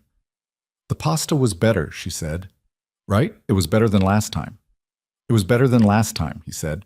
Okay, she said, and the doors closed, and he stood there in the hallway for a moment with his hands in his pockets and the small, particular feeling of something that was growing in the careful direction of something real, the kind that was fragile not because it was weak, but because it mattered, which was the only way anything that mattered ever felt. He went back in. He checked on Chloe, asleep, one arm out of the covers, one of her chapter books open on the bed beside her, which was a habit he'd given up fighting. He took the book, marked the page, set it on the nightstand. He stood in the hallway for a moment. 14 drawings on the wall. He counted without meaning to. The dragon at the end. The 3 figures in the orange construction paper. The tall one and the small one and the one in the circle with 2 wheels. The space she'd saved in the middle of the row, like she'd known it belonged there. He went to bed. He didn't sleep right away. He lay in the dark and listened to the building's sounds. The pipes. The wind off the street. The specific quiet of an apartment where a child was sleeping, and he thought about presence and pace and the difference between choosing something and giving something up. He thought he was starting to understand the difference, finally. It had only taken him 4 years. The rosemary needed trimming in early May, and Chloe took it seriously, exactly as predicted. She stood on the balcony with the small kitchen scissors Wyatt had designated for garden use and approached the task with the focused gravity of a surgeon, consulting the notes she'd written in the back of her bean experiment journal about which stems to cut and at what angle to encourage lateral growth. She'd looked this up. She'd written it down. She was 8 years old and she had a system for everything, which was something she'd gotten from her father and refined considerably on her own. Sienna watched from the doorway, coffee in hand, still in her jacket because it was a cool morning and the balcony faced east and the sun hadn't fully cleared the building across the street yet. She watched Chloe work with the expression she wore sometimes when she thought no one was paying attention. Unguarded. The careful blankness completely gone. Something almost wondering in its place. Wyatt was inside doing dishes. You're holding them too long, Sienna said. Chloe paused. The scissors? After each cut, you hesitate, make the cut, move on. The plant doesn't need you to feel bad about it. Chloe looked at the rosemary, then at Sienna. Then she made the next cut without pausing and moved to the next stem. Better, Sienna said. How do you know about pruning? I've been reading. You read about everything, Chloe said. Yes. My dad does that too. Chloe made another cut, clean and quick. He read 4 books about braiding before he figured out my hair. Sienna looked at the back of Chloe's head. Her braids were even now, had been for months. The left one as smooth as the right. Did the books help? He says yes. I think he just practiced until he got it. Maybe both, Sienna said. Chloe finished the last stem and stepped back to assess. She tilted her head the way Wyatt tilted his head when he was measuring something.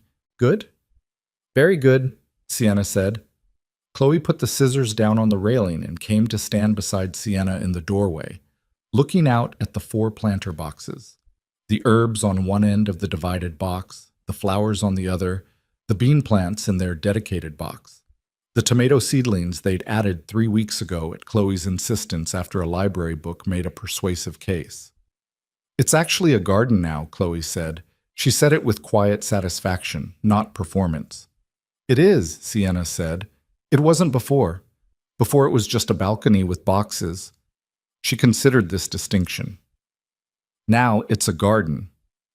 Sienna looked at the planter boxes, at the herbs and the early flowers and the bean plants that had outgrown the construction paper pots and found their way to proper soil. She thought about the small clay pot on her own windowsill, the one Chloe had brought her 6 weeks ago, which had grown past the seedling stage and had 6 leaves now and was stubbornly, persistently alive despite Sienna's documented history with plants. Yeah, Sienna said. Now it's a garden. From inside, Wyatt appeared in the doorway behind them. He was holding a dish towel that he'd clearly forgotten he was holding. He took in the balcony, the trimmed rosemary, Chloe's satisfied expression, the two of them side by side in the morning light. And he did what he always did, which was take it in without making it into anything. Just let it be there. Done? He said. Done, Chloe confirmed. Pancakes? Chloe turned away from the balcony with the particular speed she reserved for 2 subjects, interesting books and food. Strawberry? We have strawberries. Then yes. She was already inside. Sienna can supervise. She's good at it. I'm aware, Wyatt said, and looked at Sienna, and there it was again, that thing that had been between them since the kitchen conversation in April, the one where she'd said the word scared, and he'd said whatever pace, and neither of them had pushed further. The thing that was patient and alive and not yet named, which was its own kind of courage. I'll supervise, she said. That's what I was afraid of, he said, and held the door open, and she went inside. It was a Saturday in May. There was nothing dramatic scheduled, and that, it turned out, was its own kind of milestone. The thing Sienna found out about Wyatt, the thing she hadn't known, the thing that shifted something in her understanding of him, came not from Wyatt himself, but from a man named Dennis Calabrese, who worked in cargo logistics at Hargrove International and had been one of Open Ground's pro bono legal aid clients for his daughter's workplace discrimination case. She'd met Dennis in the intake process, spent 3 sessions helping his daughter, a 26-year-old named Priya, who'd been denied a promotion she'd demonstrably earned, build her documentation case. The case had settled favorably the week before. Dennis had come in to say thank you, which not everyone did, and he'd seen Sienna's name on the door placard.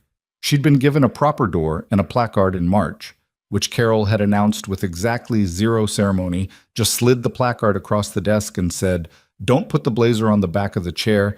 It looks like you're waiting to leave." And he'd stopped. "Mercer," he said. "Wyatt Mercer. You know him?" She'd looked up from her desk. "Yes." "Why?" Dennis had looked at the placard and then at her and done the brief calculation. "He doesn't talk about it. He's private about it. But my brother-in-law was on that flight 7 years ago. Flight 1184, the Verano Airlines incident. Engine failure over the Midwest. They made an emergency landing at a regional airstrip with no foam on the ground." He paused. 31 people needed medical attention. 6 critical. Your guy was a passenger, not crew, not positioned. Just a passenger who happened to have his field kit on him, because apparently he always carries a field kit, and he triaged all 6 critical cases before the paramedics could get to the airstrip. 2 of them would have died without the intervention. The NTSB report says so, specifically. Sienna was very still. "He was 25, Dennis said. Still active duty, on leave. He refused any official recognition. Wouldn't give his name to the press. My brother-in-law spent 2 years trying to find out who the guy was." He looked at the placard again. "Small world." She didn't tell Wyatt she knew. Not that day, not that week. She sat with it the way she sat with things that needed to settle before she figured out what to do with them. She understood something about why he hadn't told anyone. It wasn't false modesty. False modesty was its own kind of performance, and why it didn't perform. It was simpler than that. To him, it was just the thing that was there to do. And he'd done it. And the recognition afterward had nothing to do with the moment itself. The moment had been 31 scared people and 6 people who needed help staying alive, and he'd helped them stay alive. And everything after that was other people's story about him and not his story about himself. She thought about the airport terminal, about the 40 people with their phones out, about the way he'd just walked across the floor and crouched down and said, "Tell me where to put my hands." No audience required, no calculation, just the thing that needed doing, done. She understood him better after Dennis told her that story. Or rather, she understood that she'd already been understanding him correctly, and this was just the proof she hadn't needed. She told him on a Sunday evening in late May, 6 weeks after Dennis's visit, when they were on the balcony after dinner, Chloe inside finishing the last chapter of the Lighthouse book, the city doing its ambient evening thing below them, traffic and voices, and the specific warm-cool mix of a spring night that hadn't decided yet between the two. She told him about Dennis, about Priya's case, about the conversation. She said it plainly, no preamble, no softening. He didn't say anything for a moment after she finished. "He shouldn't have told you that," he said finally. He was grateful. He didn't know the parameters. "There aren't parameters, it's just..." He stopped, looked out at the street. "It's not something I talk about." "I know." She waited. "Why?" He was quiet for long enough that she thought he wasn't going to answer. Then, "Because the story that people tell about it is always the wrong story. The story is always about the hero and the rescue and the dramatic moment. But what I remember is..." He paused again. "I remember being scared.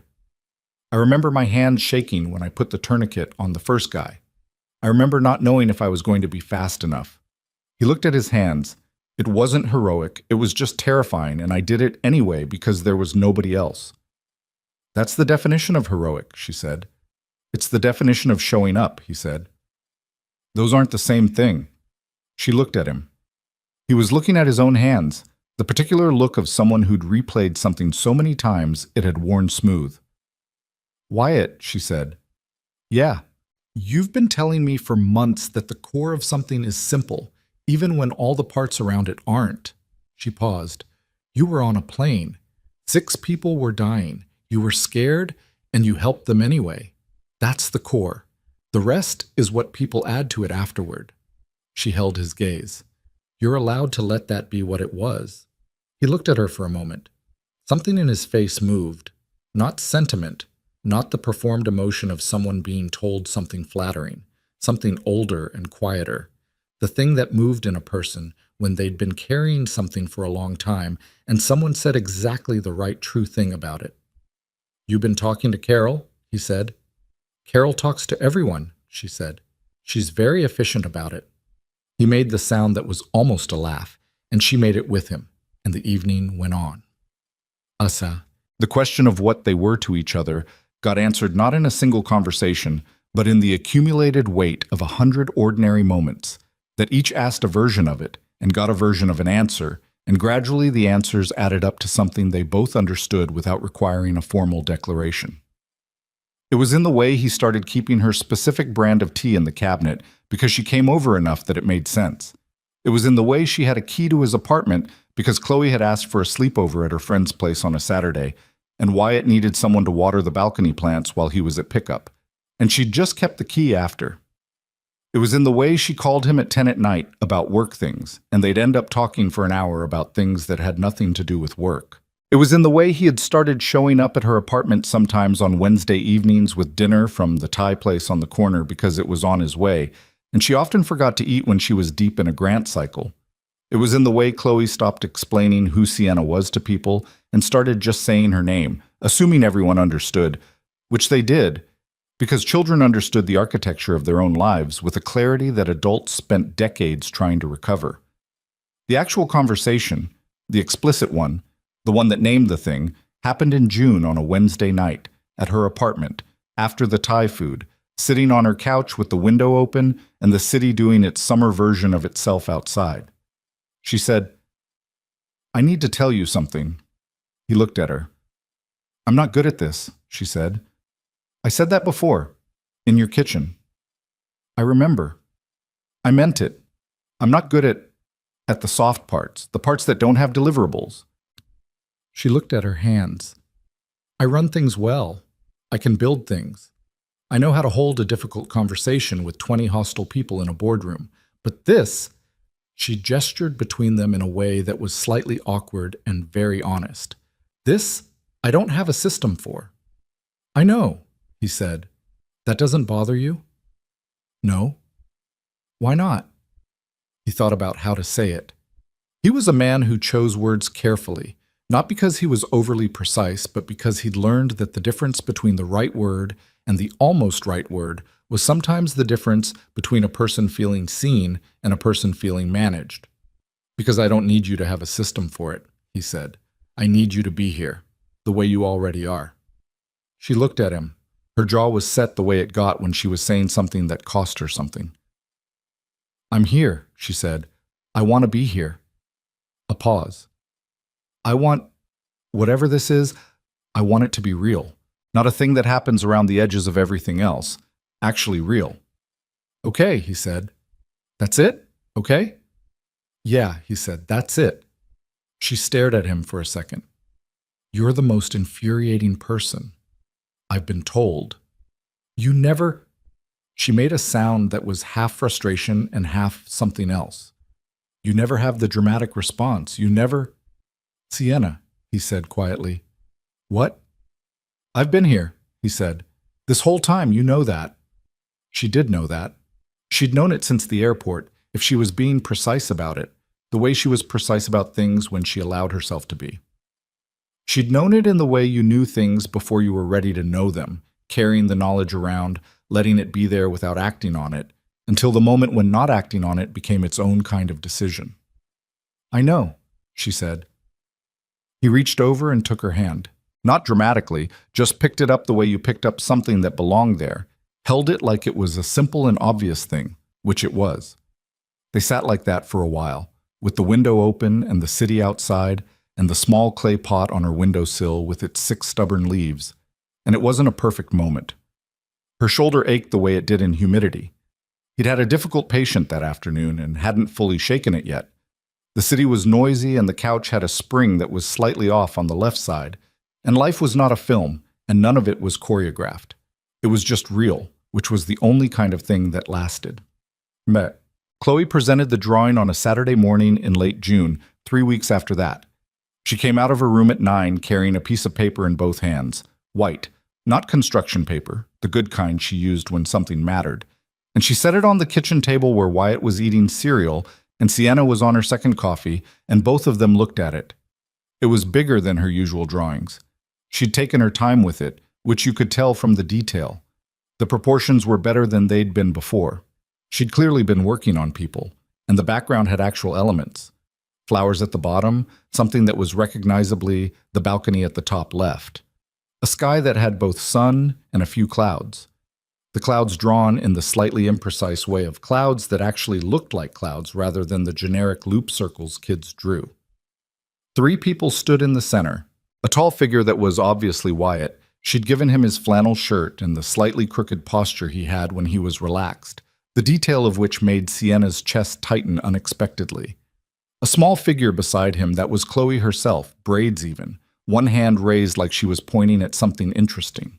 And on the other side, in the center of the 3, a figure in a wheelchair, but not diminished by it, not smaller than the others, positioned in the middle like the composition's anchor, one arm raised to match Chloe's like they were both pointing at the same thing. At the bottom, in Chloe's careful print, the title, My Family. Nobody said anything for a moment. Chloe looked at both of them. She was trying not to look anxious about their response, which meant she was anxious about their response. The flowers at the bottom are from the balcony, she said. The rosemary is the one on the right. I wasn't sure if I drew it right. You drew it right, Sienna said. Her voice was level, just barely. I practiced the faces, Chloe said. Faces are hard. Yours... She pointed at the Sienna figure. I had to redo twice because I couldn't get the shape right. Dad's was easier because he barely moves his face, so there's less to remember. That's accurate, Sienna said. I know, Chloe said. She looked at the drawing, then at them. Is it okay? I can put it with the others, or where do you want to put it? Wyatt said. Chloe thought about this with genuine consideration. In the middle of the wall, she said, where there's a gap between the dragon and the landscape one from last year. Okay, Wyatt said. Okay, Sienna said. Chloe picked up the drawing, went to the hallway, and taped it carefully to the wall in the gap she'd left there. The same gap she'd left for the orange construction paper drawing months ago. The gap that now made sense as part of a larger intention she'd had from the beginning. She stood back and looked at it. She adjusted one corner. She looked at it again. Good, she said to herself, and went back to her room. Wyatt and Sienna sat in the kitchen. Through the hallway doorway, from this angle you could see the drawing on the wall. 3 figures, flowers, balcony, even braids.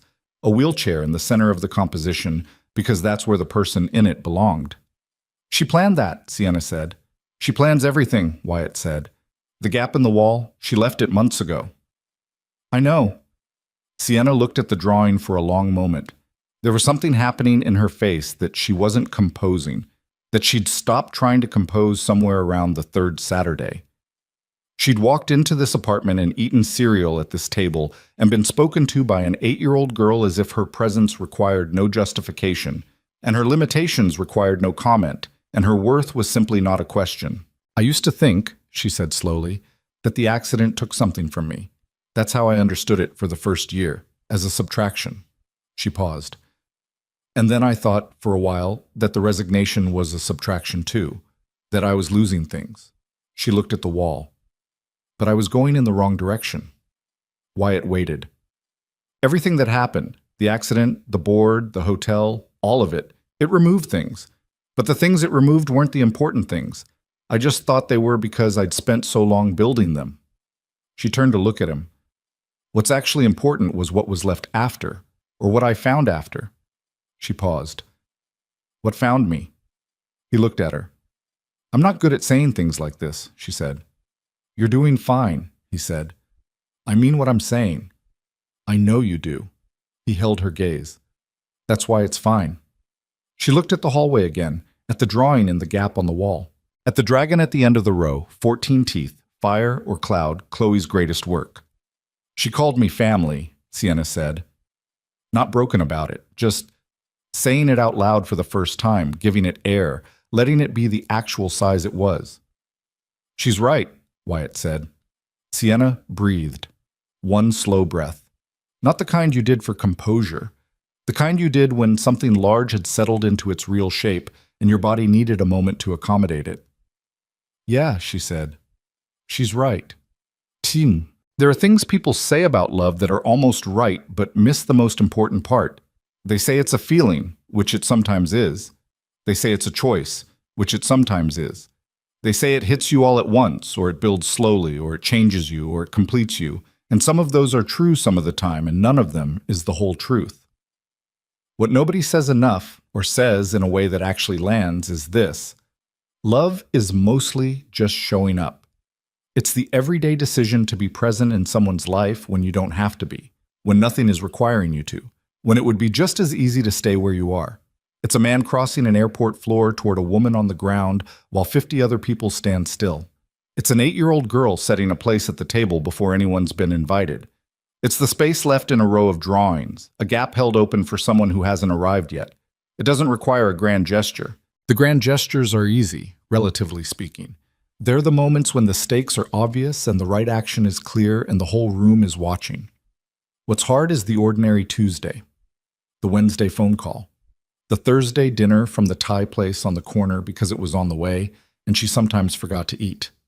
Wyatt Mercer had spent 4 years after losing his wife being the kind of man who showed up for everything except the possibility that he deserved something showing up for him. He'd built his whole life around being the one who walked across the floor, toward the patient who needed him, toward the child who needed him, toward the strangers in an airport terminal who needed someone to stop walking and just be in their vicinity for a moment. He was good at it, better than almost anyone. What he'd forgotten, or maybe never fully learned, was that the man who walks across the floor also gets to be on the floor sometimes. Gets to be the one who needs someone to stop. Sienna Ashford had spent a year and a half after her accident building a fortress out of competence, which was understandable when the world keeps telling you that you're diminished, that you're the liability in the room, that your presence is a problem to be managed. Competence is the most honest argument you have. She'd made that argument very well. She'd also made it at the cost of letting anyone see the person making it. What she'd found in an apartment with crayon marks on the table and 14 drawings on the hallway wall was what she'd stopped expecting to find. A place where the argument wasn't necessary, where she didn't have to make a case for herself, where an 8-year-old girl handed her a cookie without any calculation at all.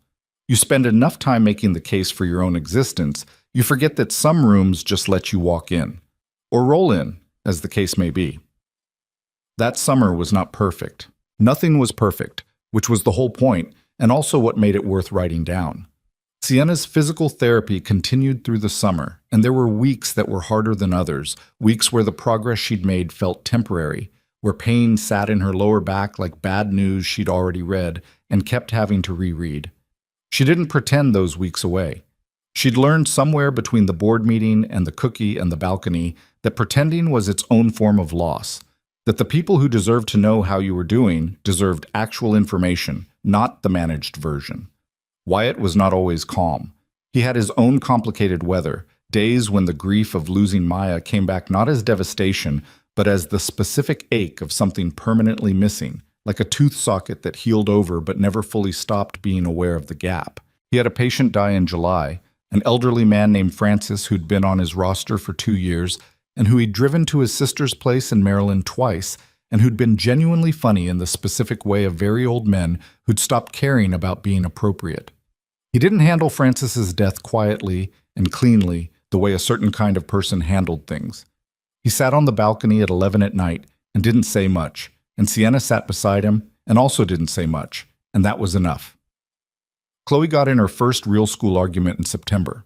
A falling out with a friend named Deja over something that started as a disagreement about a book report and became something more complicated about who got to be in charge of things, which Wyatt recognized as one of the first genuinely adult conflicts she'd have to navigate. She cried about it, which she didn't do often, and she was angry about it, which she did more often. She worked through it over 2 weeks with a combination of her own stubbornness and a conversation with Sienna that Wyatt was not part of and didn't ask about. And by the end of the month, she and Deja had reached something that wasn't quite the same as before, but was functional and honest, which Chloe described as fine, actually. Open Ground received a significant grant in October. The proposal Sienna had rewritten 3 times, the one Wyatt had read at 11 at night and said the third section was too diplomatic, the one that named things instead of gesturing at them.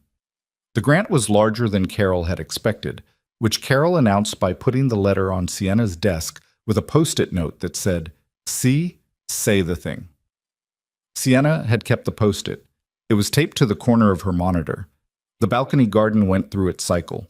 The tomatoes produced more than any of them had expected, which became a logistics problem that Chloe took very seriously, tracking the harvest in her journal and distributing excess to the neighbors on the second floor, Mrs. Park and her husband, who received them with the slightly stunned gratitude of people unaccustomed to being given tomatoes from above. The flowers went through their bloom and then their decline. In November, Chloe and Sienna replanted the boxes with winter herbs, following a plan Sienna had researched with the thoroughness she brought to everything, which Chloe described as a lot of information but mostly right. The rosemary survived the winter. Of course it did. On a Saturday in December, gray outside, cold, the kind of day that turned apartments into their best selves, small and warm and entirely sufficient. Wyatt was in the kitchen making eggs, which he was in fact better at than pasta, when Sienna came in from the living room and stood in the doorway watching him. He turned around because he could feel her watching, the specific quality of it. "What?" he said. "Nothing," she said. "I'm just—" She stopped. "What?" She looked at him. She was in the doorway of his kitchen in December, in the apartment with the crayon mark and the unmatched furniture and 15 drawings on the hallway wall now, the new one added in September, a lighthouse, Chloe's response to the book she'd finished, ambitious and slightly lopsided and completely accurate in all the ways that mattered. She was in the doorway, and she was looking at him, and she had the expression that she still didn't always let herself have in front of people, the one that had nothing composed about it. "I'm exactly where I want to be," she said. He looked at her for a moment. "Yeah," he said. "Me too." She came into the kitchen. She poured herself coffee. She sat at the table with the crayon mark and picked up the section of the newspaper he'd already read, because they'd developed that system without discussing it, the way they developed most of their systems, by just doing the thing until it became the thing they did. From down the hall came the sound of Chloe's door opening and her footsteps, distinct, purposeful. Chloe never moved without intention, and then she appeared in the kitchen doorway in her pajamas, with her hair loose and her current book under her arm, and she looked at the two of them with the expression of someone taking a quiet inventory. "Eggs?" she said. "Eggs," Wyatt confirmed. She climbed onto her stool. She opened her book. She read for approximately 45 seconds and then said, without looking up, "Did anyone water the balcony yesterday?" "I did," Sienna said. "The rosemary side or the flower side?" "Both sides." Chloe turned a page. "Good," she said. Wyatt put eggs on 3 plates. He set them on the table. They ate breakfast, the 3 of them, in the kitchen with the crayon mark and the morning light coming through the window that didn't quite close all the way, and the sound of the city outside doing its ordinary Saturday thing, indifferent and continuous and completely uninterested in the small, specific, irreplaceable life happening in the 3rd-floor apartment of an ordinary building on an ordinary street. Which was the whole point. Not every important thing announces itself. Not every turning point is visible while it's turning. Sometimes the most significant moment of your life looks like a rainy Tuesday afternoon in an airport terminal. Sometimes it looks like a buzzer going off and a small voice saying hello into an intercom. Sometimes it looks like a scraped arm and a bandage from a first aid kit that a man has carried in his jacket pocket every day for 4 years because he never stopped being the person who showed up for things. You can spend a long time waiting for your life to look like what you thought it was supposed to look like. The corner office, the right partnership, the structure that proved you were worth the space you took up. You can spend a long time measuring yourself against everything you were told you needed to be, and you can get very good at it, and it will cost you almost everything. Or you can pay attention to the small apartment, to the eggs on the table, to the 8-year-old who leaves gaps in rows of drawings the way other people leave lights on in windows, as signal, as welcome, as the simple radical act of making room. Some people find their family in the place they were born. Some people find it later, in unexpected rooms through improbable circumstances, because someone decided to stop walking across a crowded floor and ask a very simple question: tell me where to put my hands. Wyatt Mercer had stopped walking. Sienna Ashford had said, the frame, right side, near the axle. And Chloe, who was 8 years old and understood most things that mattered, had looked at the two of them from 6 feet away and made a decision that would turn out, in every way that counted, to be exactly right. The eggs were good. The coffee was good. The rosemary was growing. It was enough. It was more than enough. It was everything.